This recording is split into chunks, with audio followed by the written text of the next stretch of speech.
Bienvenue sur Parlons de votre mental, le rendez-vous pour venir booster vos ressources psychologiques et votre mindset en écoutant des invités inspirants chaque semaine. Vous souhaitez être performant dans vos réalisations personnelles, professionnelles, tout en étant bien dans vos baskets? Nos invités de la saison 3 nous partageront comment ils font pour développer leur confiance en eux, leur motivation au quotidien, leurs méthodes pour gérer les échecs, la pression, le stress. Ils témoignent sur leur capacité de résilience et leur détermination pour toujours aller plus loin, plus haut, en restant positif. Abonnez-vous, ce podcast va devenir votre vitamine pour vous doper vous aussi à vous dépasser pour réaliser vos rêves. Et si nous découvrions notre invité du jour? Bonne écoute à toutes et à tous.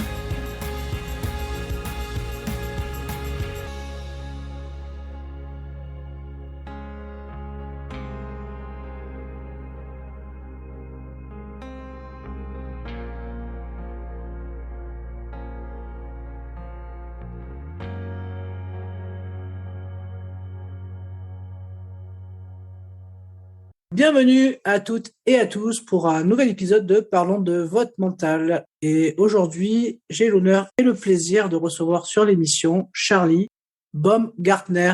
C'est ça. Merci pour l'invitation, Sébastien. Bonjour à tous et à toutes. Écoute, je suis ravi, Charlie, de t'accueillir sur l'émission. Et d'autant plus que on va parler de mental, mais on va surtout aussi parler de toi, de ton parcours, de ton métier qui n'est pas forcément connu de tous, du grand public. Donc je trouvais ça intéressant que tu viennes aussi un peu nous parler un peu de ton parcours, de ton métier, des éléments que tu mets en œuvre aussi sur le plan du mental au quotidien, pour t'aider, j'ai envie de te dire, à avoir un mental gros. Le gros mindset. Voilà. Et du coup, bienvenue dans l'émission. Et puis, écoute, on va essayer de se régaler pendant 1 heure à t'écouter. Alors, est-ce que tu pourrais un petit peu te présenter, nous dire un peu ce que tu fais? Donc, je suis gros hacker depuis 1 an et demi officieusement depuis 2 ans, en tant que freelance. Donc, j'accompagne des TPE, PME et freelance à développer leur croissance, que ce soit sur les réseaux sociaux comme LinkedIn, Instagram ou Facebook, et aussi via des campagnes de prospection par mailing, par mail. Ok, alors comme je pense qu'il y a plein de gens qui savent pas trop, enfin il y a plein, c'est un peu, alors moi je sais de quoi tu parles, mais du coup est-ce que tu pourrais vulgariser un petit peu, c'est quoi le gros et comment on s'en sert au quotidien dans les entreprises ou même pour un freelancer, je pense. C'est pas trop compliqué en fait, c'est récupérer de la donnée, de la data pour atteindre sa cible. Donc il y a plusieurs phases. On a déjà la phase où on va créer la création et la conception des personas, donc pour trouver son client idéal, sa cible idéale. Et après, toute la phase de test pour tester les différents canaux d'acquisition et les stratégies de prospection, les stratégies pour toucher sa cible. Et après, il y a tout ce qui est la partie un peu plus technique qui est maintenant un peu moins avec le no-code pour trouver le meilleur canal et utiliser les meilleurs outils pour prospecter. Ok. T'as dit un mot barbare que, comme tout le monde, je sais pas, je pense pas que tout le monde connaisse le no-code. Si tu peux me dire un petit mot sur le no-code. C'est effectuer des tâches informatiques, des tâches techniques sans coder. Donc un exemple parfait que tout le monde peut connaître, Wallaxy, qui permet de récupérer des prospects en un clic sans avoir besoin de coder quoi que ce soit. Après, moi, j'utilise beaucoup de code dans mes démarches parce que j'aime bien ça et c'est aussi pour avoir un autre levier d'acquisition et surtout avoir une offre différente de mes concurrents. Et souvent, on est un peu limité avec le no-code à cause des restrictions que les réseaux sociaux peuvent nous mettre dans les roues. Donc, il faut souvent passer outre pour arriver à ses fins. Ok, comme ça au moins c'est clair dans l'esprit de tous nos auditeurs, tous ceux qui nous écouteront et qui sont pas forcément, on va dire, dans cet univers-là. C'est ça. Et du coup, c'est intéressant. C'est un peu l'objectif du podcast. Allez découvrir. Je suis sûr que tout le monde utilise du no-code maintenant. Sans le savoir, en fait. C'est après, oui, c'est vrai qu'il faut mieux vulgariser ces termes-là pour que tout le monde puisse comprendre, mais on l'utilise tous. Oui, ben complètement. Tous ceux qui font des sites avec Wix. C'est ça, c'est du no-code 100%. Donc voilà. Donc, bon, écoute, bah super, on va pouvoir venir introspecter un petit peu la dimension de ton mental à travers ton histoire, mais également ta profession. Avant cela, tu vas passer l'épreuve, le warm-up que tous mes invités ont avant d'échanger en profondeur sur le mental. C'est le fameux portrait chinois et le petit questionnaire de Proust que je vais te demander de répondre à quelques questions, si t'es OK. Je suis OK. Alors, Charlie, si tu devais choisir une couleur, quelle couleur choisirais-tu et pourquoi? Bonne question. Orange. Le orange, c'est une couleur à la fois chaleureuse, mais pas tant que ça, pas plus que du rouge ou du jaune. Et c'est aussi une couleur qui va bien au teint. Et Si tu devais choisir un moment de la journée que tu préfères, ça serait lequel? La fin de journée, pour sortir et décompresser après une journée de solitude du freelanceur. Donc retrouver mes potes qui sont pas du milieu et pouvoir échanger avec eux sur des sujets autres que le marketing digital et prendre des taquets quand je parle un peu trop Startup Nation pour donc ça se remet, c'est bien, ça permet de décompresser et de parler avec des gens, des vrais gens en fait, pas des gens qui parlent que de se caler qu'à part moi, ce genre de choses qui Ok.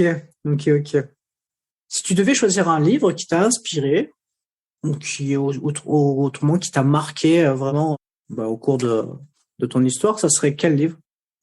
J'en ai plusieurs, mais alors celui qui m'a le plus marqué dans ma jeunesse, c'était Le Démon d'Hubert Selby Jr., où c'était mes premiers pas dans la littérature contemporaine américaine. Et c'est l'auteur qui est peu connu en France, mais c'est donc Requiem for a Dream, le film que tout le monde a pu voir de Darren Aronofsky. C'est lui l'auteur de ce livre, et donc dans Le Démon, ça parle du mal, du côté obscur qu'on a tous en nous et qu'on peut soit y renoncer, soit vraiment le comprendre sans l'utiliser, ou comme le héros du livre en fait, qui lui l'utilise vraiment beaucoup en tuant des gens, en volant, en faisant pas mal de choses qui ne sont pas aptes, qui ne sont pas adaptées à la société. Et j'ai lu ça, j'avais 15 ans, et ça a été assez marquant, surtout à une période où on est en pleine introspection, en pleine recherche. Donc ça a été intéressant, et ça m'a permis aussi de découvrir plein d'autres auteurs de la littérature contemporaine américaine qui sont très intéressants sur leur côté trash et leur côté de dévoiler le méfait de notre société, de la société contemporaine et moderne qu'on peut vivre au quotidien sans le savoir et sans les gérer comme on. Si tu devais être une qualité, quelle qualité serais-tu? Bonne question. La générosité. J'ai toujours été partageur avant de travailler dans le marketing digital, et là j'ai pu le ressentir que c'était une des qualités quand même primordiales qu'on doit avoir au quotidien, et surtout dans ces métiers-là, en fait, partager, offrir de la valeur sans attendre de contrepartie, sans attendre de retour derrière. C'est quoi ton principal trait de caractère? L'impatience. Je suis assez impatient, mais beaucoup trop. Si tu devais nous dire une citation, laquelle te vient spontanément à l'esprit? Une image vaut 1000 mots de Confucius. Ah ouais, elle est chouette. Elle est chouette. Et puis elle a l'air du temps, puisque finalement on regarde plus d'images maintenant que ce qu'on lit. C'est ça. Et puis c'était un précurseur, parce qu'il a écrit ça au Moyen-Âge, même avant le Moyen-Âge. Donc il avait déjà tout compris. Hein. Est-ce que tu écoutes des podcasts? Oui. Le tien déjà, puis après j'en découvre tous les jours grâce à LinkedIn et grâce aussi à une veille automatisé sur Spotify, donc sur des thématiques liées à mon business, mais aussi à des thématiques autres que le marketing.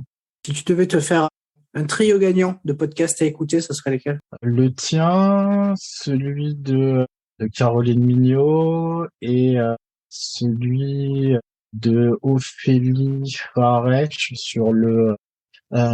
sur la vie orgasmique, qui est très intéressant. Parler de cul, c'est cool. Ok. Si tu devais incarner au cinéma un philosophe, ce serait lequel? Nietzsche. Je suis un fan de sa pensée depuis très jeune et surtout j'ai eu une période nihiliste quand j'étais adolescent et sans vraiment rentrer dans le concept du nihilisme, mais voilà, ça me plaisait ce côté un peu je m'en fous, c'était intéressant. Après j'ai développé en philo pour voir que c'était pas si bien que ça, mais on a tous un peu un côté nihiliste en nous qui reste, je pense. Hein. Là, moi j'en ai un. Ok. Si tu devais choisir un seul réseau social, tu choisirais lequel?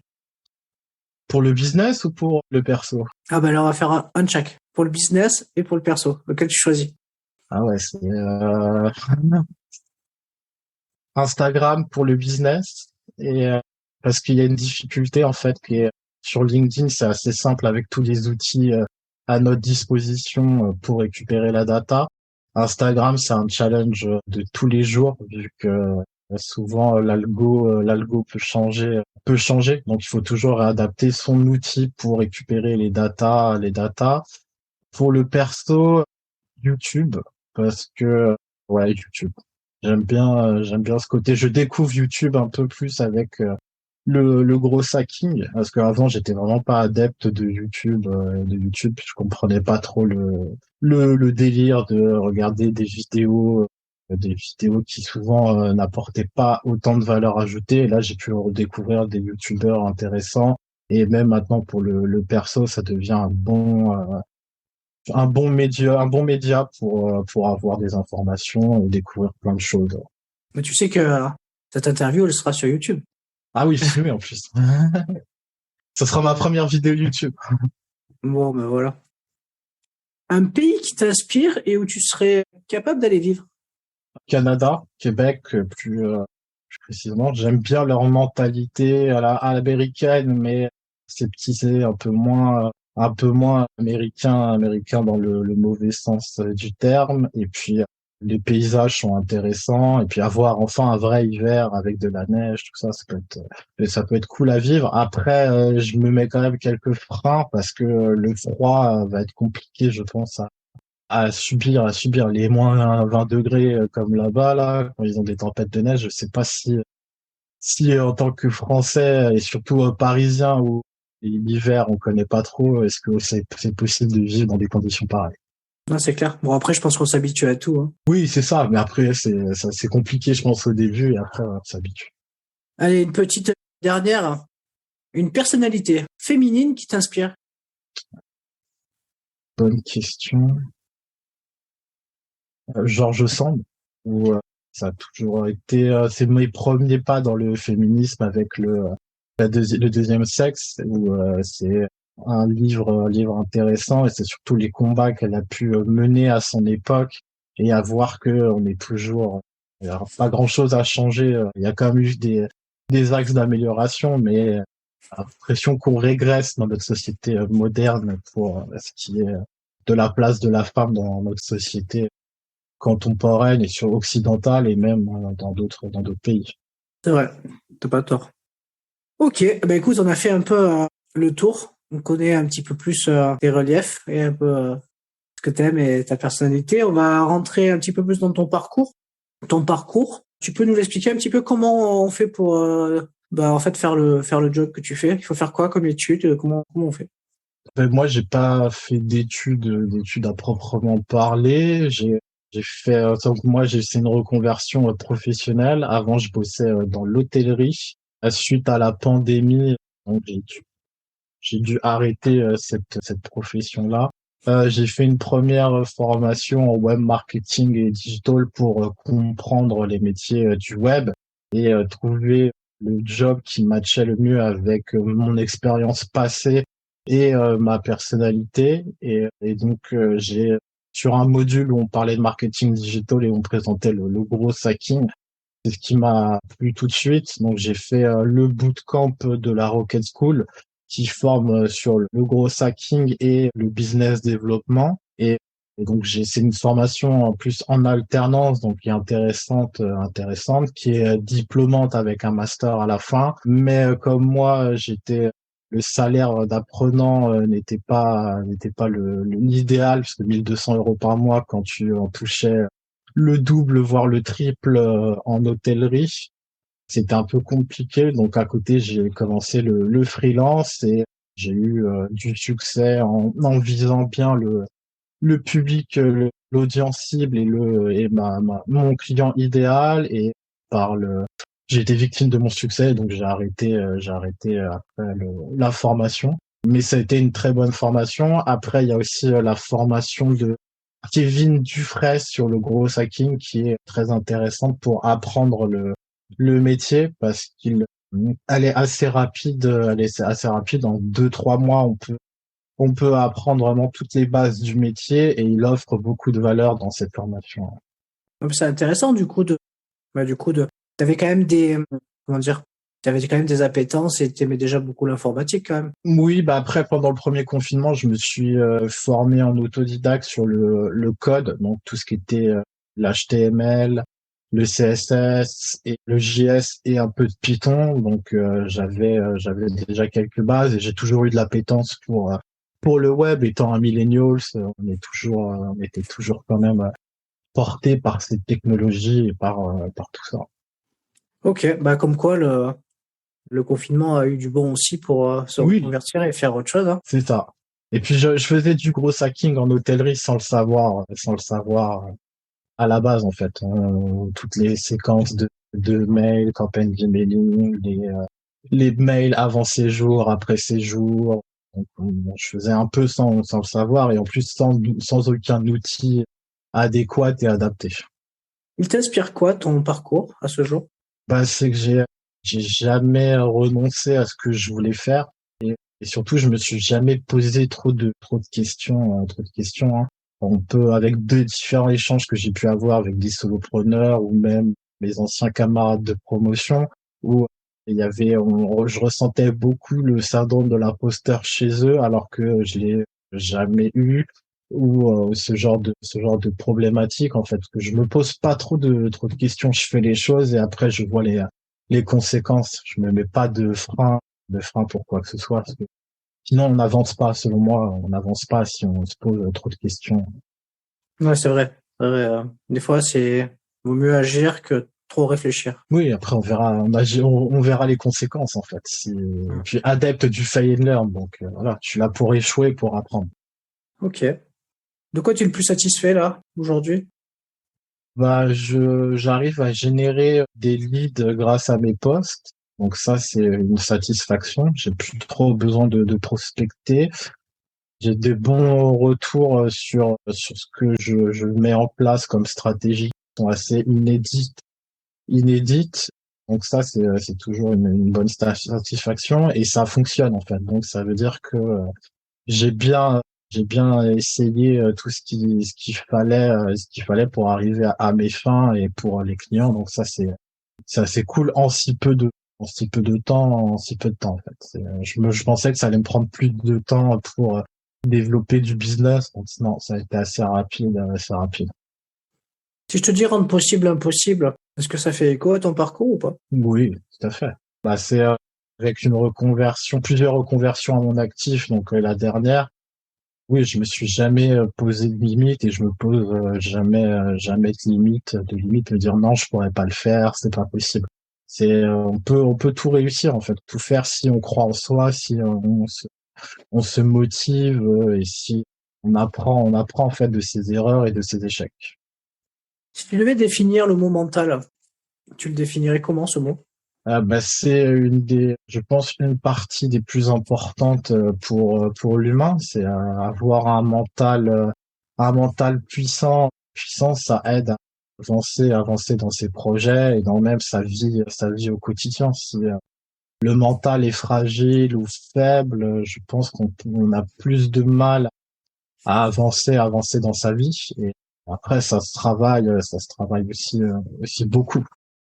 Si tu devais définir une personne qui a un bon mental, tu la décrirais comment cette personne?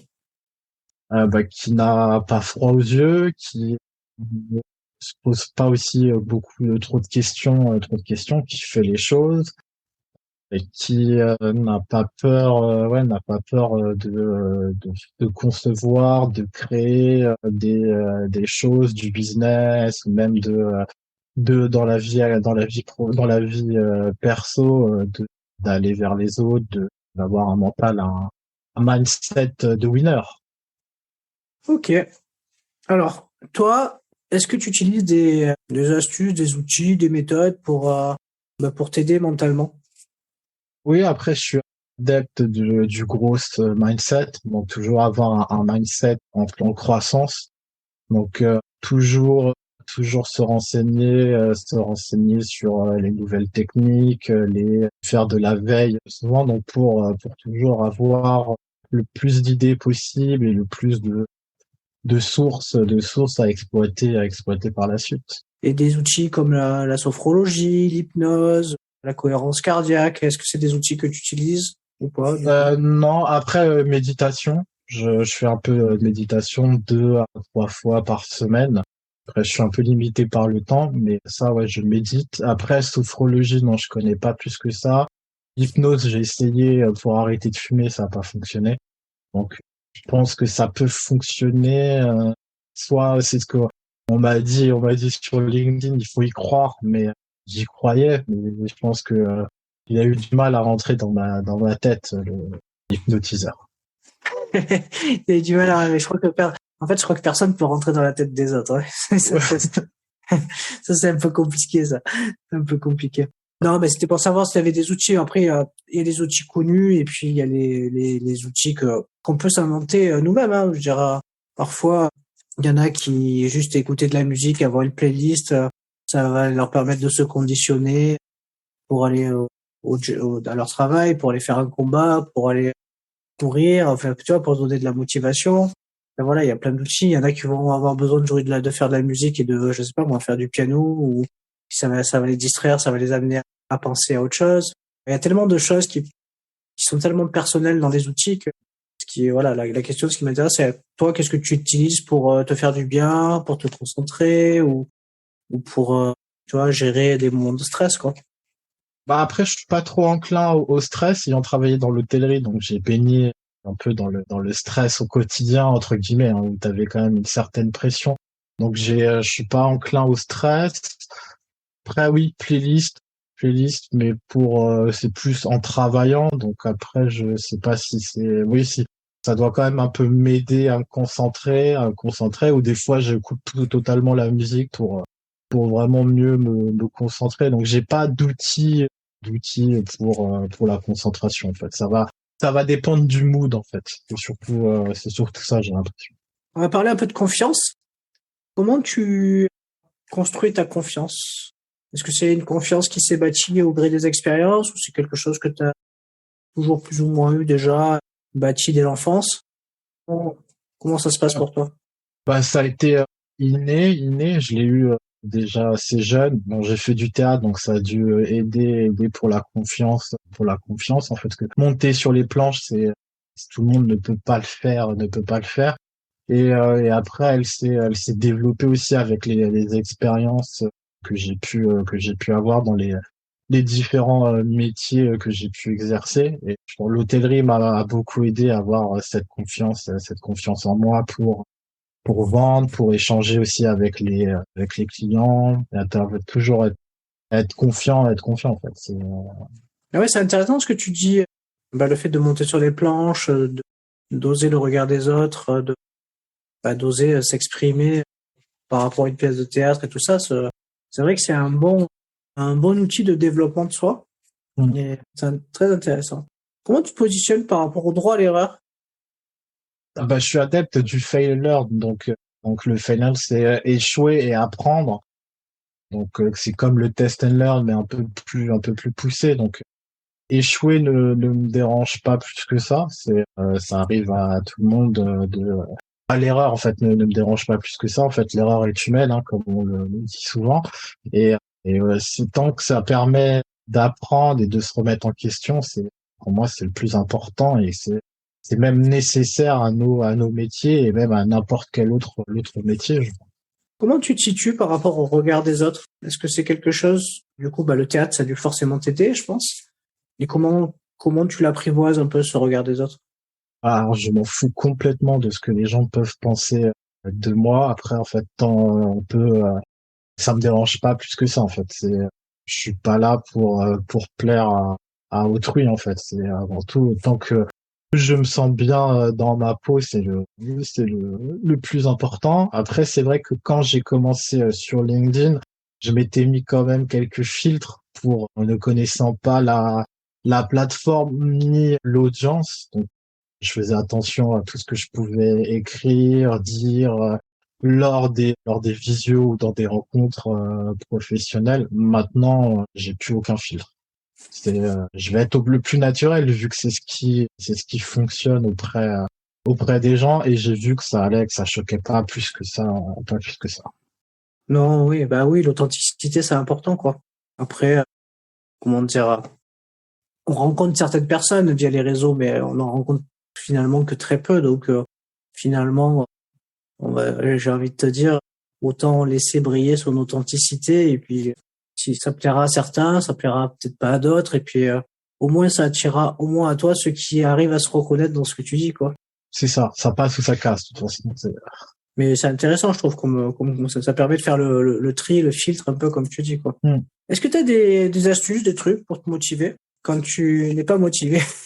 Voilà. Après, j'ai jamais trop de baisse de motivation parce qu'en fait, comme j'aime ce que je fais et comme mes journées sont un peu, on va dire, j'ai une certaine routine entre guillemets. Ça va pas plaire à Costas, mais c'est plutôt des rituels vu qu'il est plutôt adepte des rituels. En fait, je suis toujours très très motivé à faire ce que je fais tous les jours en fait, que ce soit via les différentes missions ou les différents clients. Donc ouais, j'ai pas d'astuce pour me motiver. Après une playlist un peu rock 90, ça aide toujours à la motivation. Mettre ça à fond, ça peut aider à se motiver.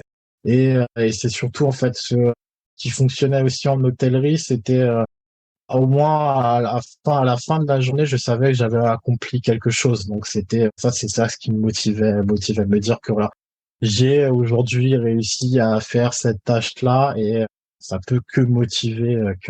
Avoir une to-do list pas trop avec peu de tâches, mais au moins faire des tâches et les réaliser avec succès et ça c'est peut-être une source de motivation pour moi. Je pense que les auditeurs vont se demander, mais qui est Costas? Ah oui, Costas qui fait partie de la team Refer et qui avait écrit un post sur les rituels et les routines. Et en fait, il expliquait que on n'avait pas de routine, c'était plutôt des rituels qu'on mettait en place tous les jours et qu'il fallait privilégier ces moments-là et développer ces rituels.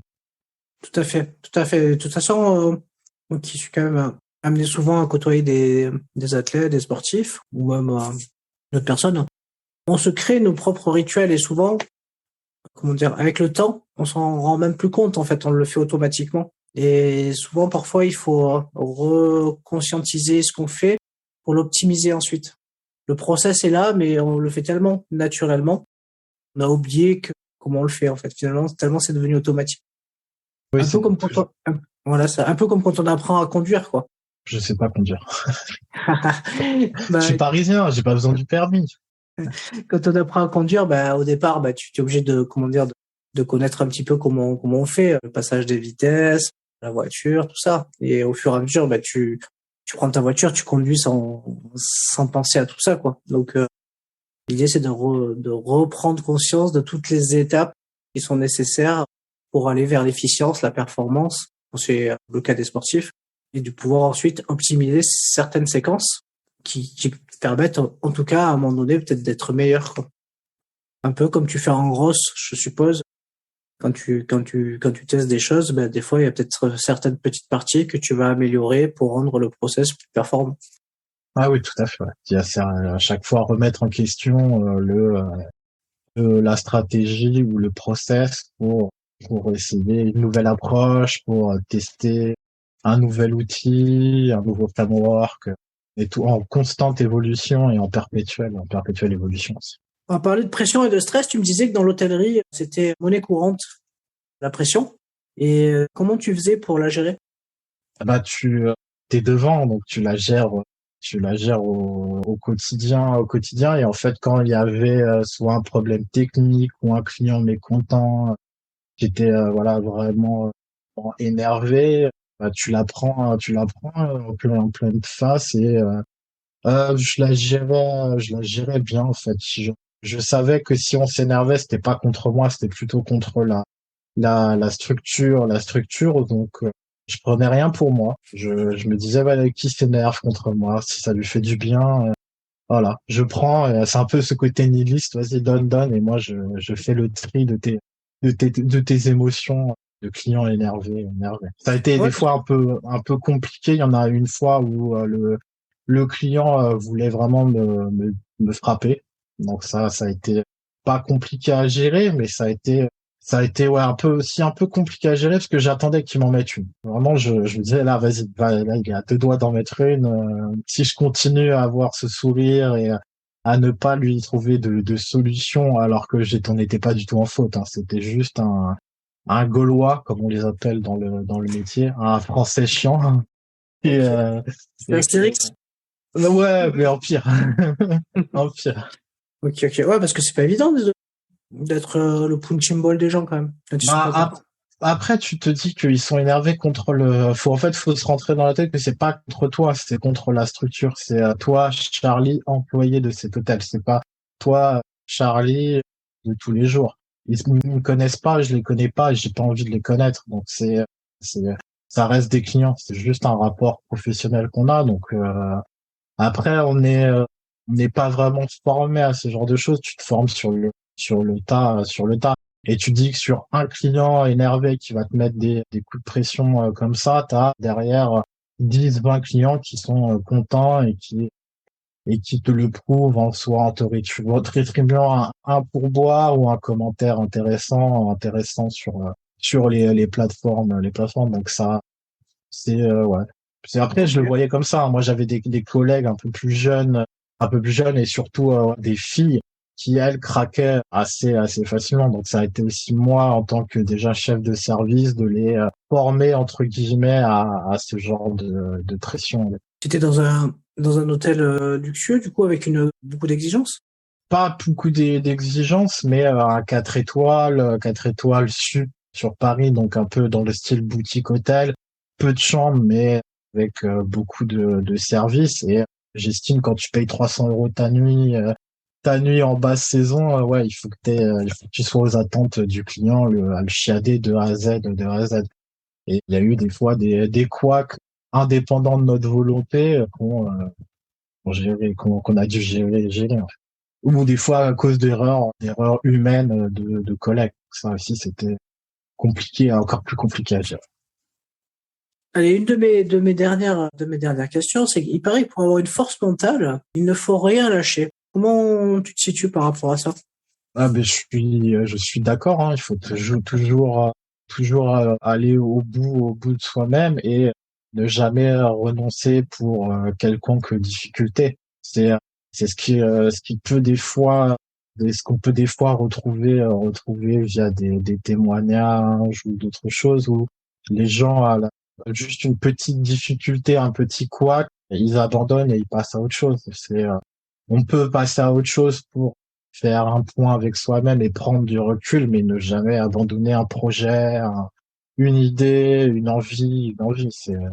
Sinon, ça veut dire on abandonne à chaque difficulté, donc c'est pas intéressant. La vie est faite pour avoir ce genre de difficultés. C'est ce qui est le plus intéressant aussi. si tout réussit d'un coup, c'est pas drôle. Ouais, je suis d'accord. Ok, bah écoute, Charlie, merci beaucoup pour toutes les réponses que tu as pu amener dans cet épisode. Je te remercie infiniment pour ton temps, pour ta présence et tout ce que tu as pu apporter. Et comme le veut la tradition du podcast, je laisse toujours en tout cas la parole et la fin de l'épisode à l'invité pour, on va dire, pour poser quelque chose qui lui tient à cœur et l'exprimer auprès des auditeurs, quelque chose qui a du sens pour toi, qui te tient à cœur, un message que tu as envie de faire passer. Je pense que et travailler en communauté, c'est essentiel dans nos métiers et même dans la vie de tous les jours. Donc j'invite tous les auditeurs à rejoindre ou même à créer des communautés pour se soutenir tous les sujets qu'on a pu évoquer. C'est aussi ce mental que moi j'ai travaillé, c'est aussi j'ai toujours été en communauté dans ma vie, soit avec des amis ou même en communauté professionnelle. Donc je pense que quand on a un coup de moins bien ou un coup des questions, on n'arrive plus à avancer, ce genre de problématiques, c'est bien d'avoir une communauté derrière et une communauté surtout soudée en fait, pas une communauté pour avoir des likes et des commentaires sur LinkedIn, une vraie communauté. Et donc ça peut se créer, ça se trouve, il y a plein de personnes sur LinkedIn qui proposent ce type de communauté. Oui, effectivement, ce qui est important, c'est d'avoir des gens, j'ai pas envie de dire bienveillants, j'avais des gens gentils qui sont soutenants quand on a besoin, et nous, inversement, quand ils ont besoin de nous, être soutenants pour eux aussi, quoi. Effectivement, t'as raison. C'est vrai que il faut cultiver la gentillesse et l'entraide entre les gens, quelles que soient les compétences qu'ils ont, puisque finalement, c'est la somme des compétences qui font la qualité, souvent, donc. Et on peut pas être compétent dans tout. Donc, c'est important de bien s'entourer de personnes qui pourront, en tout cas, se soutenir dans les différents projets qu'elles mènent, quoi. Donc, ça, c'est super important. Charlie, merci beaucoup. Et écoute, je te souhaite plein de bonnes choses dans tes projets. Voilà, j'espère que tu vas hacker plein de projets cette année. Et puis, je te dis à très vite. À très vite. Merci, Sébastien. Avec grand plaisir. À bientôt. À bientôt. Si cet épisode t'a plu, tu peux le partager en me taguant ou en lui laissant 5 étoiles sur Apple Podcast. Tu pourras aussi être tiré au sort pour gagner un test HomeSat pour évaluer tes qualités mentales.